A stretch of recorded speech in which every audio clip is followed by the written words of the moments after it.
Okay, good morning and welcome to Yeshiva YouTube Table Enabled. We're doing today Simon Kuflam and Zayin or Chaim 137, 6 halachas. Kam psukim srichim likro l'cholechad. When you get aliyahs, how many psukim does each person have to read? We'll discuss during the week on Shabbos. Aleph, Yom Shakor and Shlosha. Right. Mincha on Shabbos, Monday and Thursday. Ein Koren Pachim Asar Psukim. The Gemara in Megillah says you have to have at least 10 psukim.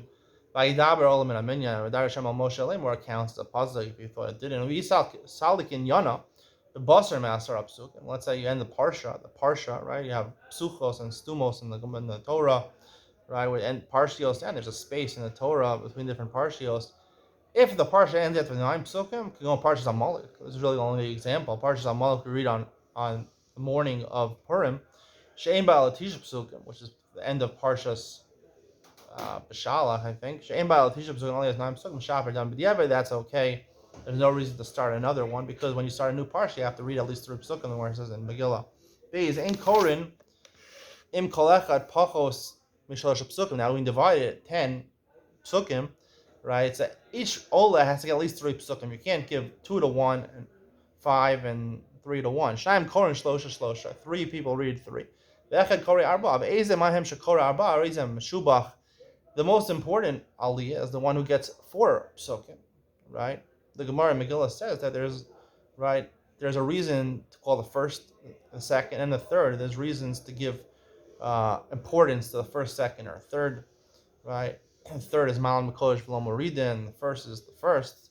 The second is like the menorah, where the middle candle was Ner Maravi. So any one of the potential one is the most important. If you have, Kohen Levi Yisrael, they divided these leaves a long time ago. But if you want to give prominence to one person or another, you give them the one with 4 psukim. Gimel im dilek pasuk echad lo karu. Let's say you left one pasuk out. Im hu b'mincha b'Shabbos or b'sheni b'chamishi. Kara Sar Psukim below Pasukim Adulog and Choser. You had already read 10 psukim. There were 11 psukim, 12 psukim, and you forgot one pasuk. So you read 10 psukim. You were Yotzei that. You had 3 olim. And Choser. You left one pasuk. Who cares? If you don't have 10 psukim, then you are Choser.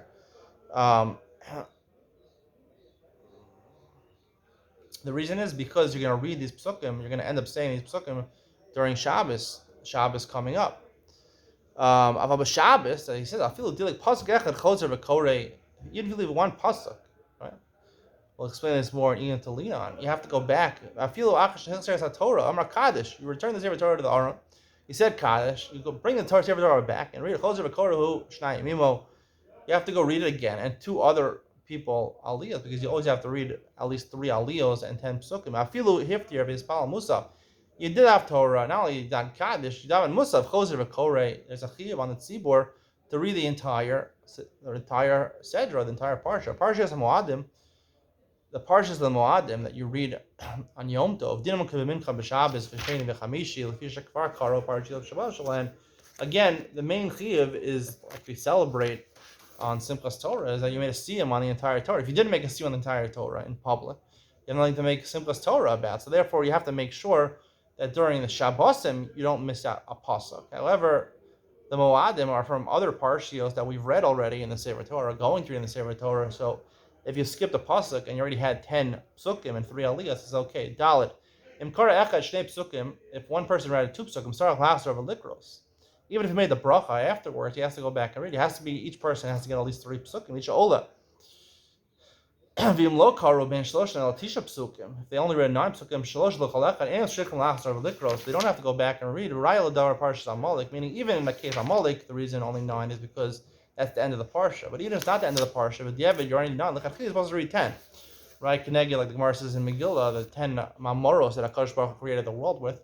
But if you read less than 9, then you have to go back and reread the Sefer Torah and give an aliyah to that person, and him read 3 psukim. Hey, Imkara Parshas Paro, Pasak L'Geragar B'Socham, right? You stopped early Parshas Paro, V'Gal Sefer Torah, you rolled up the Sefer Torah, Chozer Pasech Maskil, Merosha Parsha, Ad Titma, Aru, Muvarach Fanel Chareha. Since the Dalad Parshios, I think this applies not just to Parshas Paro, all the Dalad Parshios. If you only read part of it, and you didn't read the entire Parsha, so you don't go back and just start from where you made a mistake, which is normally the case. If you left out a pasuk, you go back to the place where you left out the pasuk.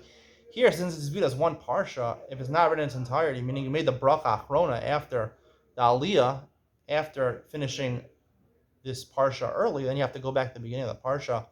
This is quoted from the Kolbo, Shem Rabo. Vav hakori b'Torah rishon, v'kara sheni, mashakara rishon. First person reads the Torah, and then the second person goes back and rereads what the first person read. Im host of mashakara rishon shlosha psukim.